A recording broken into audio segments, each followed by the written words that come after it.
principal herramienta del ser humano es su propia mente. Las ciencias, incluida la biología, es una de las varias extensiones que hemos desarrollado para esta herramienta. El método científico es una tecnología intelectual. Es un proceso. No es necesariamente una receta. Podemos decir que, en esencia, este consiste en cuestionar o poner a prueba nuestras premisas. También es la voluntad de calibrar las conclusiones con base en la evidencia. En este contexto, casi siempre todo empieza con una pregunta.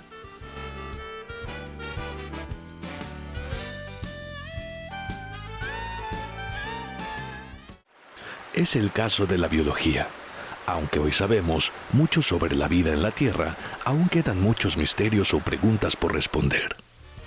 Y las preguntas que se hacen los biólogos pueden ser ambiciosas. Por ejemplo, pueden preguntarse, ¿cómo una sola célula diminuta se convierte en un árbol? ¿O cómo interactúan las diferentes formas de vida en un bosque? También pueden preguntarse, ¿cómo funciona la mente humana? ¿O qué pistas se deben encontrar para determinar si existe vida en otros planetas? La biología es una búsqueda, una indagación continua sobre la naturaleza de la vida. Cuando se te ocurren preguntas mientras observas el mundo natural, estás pensando como un biólogo.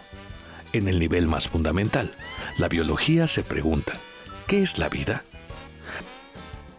Hasta un niño se da cuenta que un perro o una planta son organismos vivos, mientras que una piedra o un automóvil no lo son.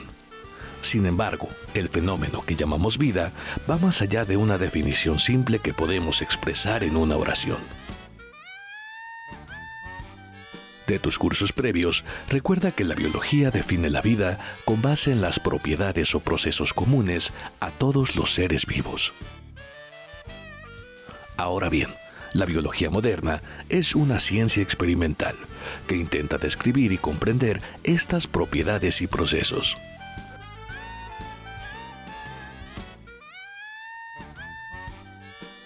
Uno, es sistemática. ¿Por qué? Porque organiza el conocimiento existente modelando un marco de saber científico que se vincula entre sí. 2. Es metódica.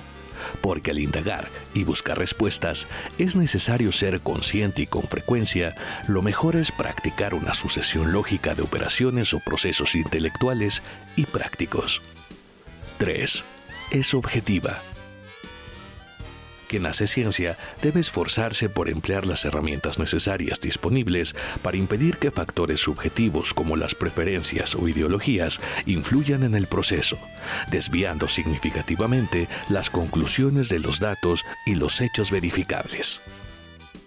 4. Es verificable. El conocimiento que se genera de una investigación está sujeto a la comprobación por otro investigador o conjunto de investigadores en un proceso que se conoce como revisión por pares. La revisión por pares es necesaria, pues una investigación o experimento puede tener fallas en su metodología. Por ejemplo, pudo emplear una técnica inadecuada para medir cierta cosa o realizó un cálculo con datos incorrectos. 5. Es modificable. Para ilustrarte esto, imagina que fotografiamos un fenómeno y obtenemos una imagen de baja resolución. Pero décadas más tarde, fotografiamos el mismo fenómeno usando un equipo con mayor resolución. Podría ser que al comparar ambas imágenes, nuestra conclusión sobre el fenómeno observado cambie.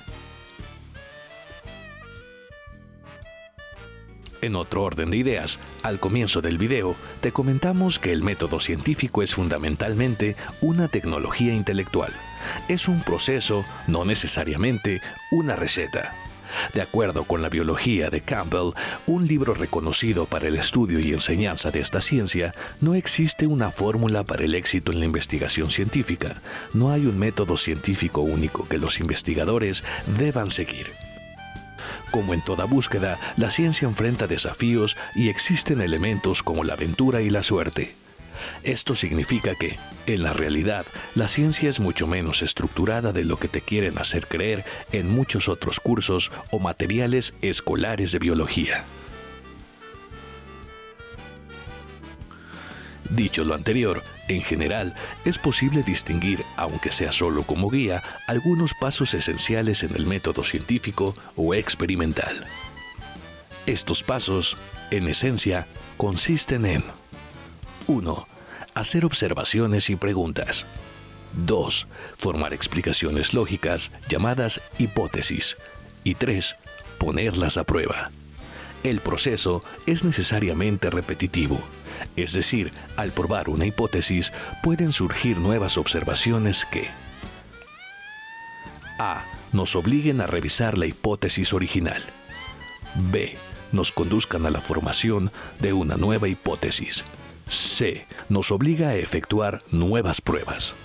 Así, de manera progresiva, los científicos se aproximan a un entendimiento más preciso sobre las leyes que rigen la naturaleza. Para concluir este video, te sugerimos investigar por tu cuenta o comentar con tus compañeros y compañeras qué otras herramientas o tecnologías materiales, como el microscopio, nos ayudan a expandir el límite de nuestros sentidos, contribuyendo al quehacer de la biología.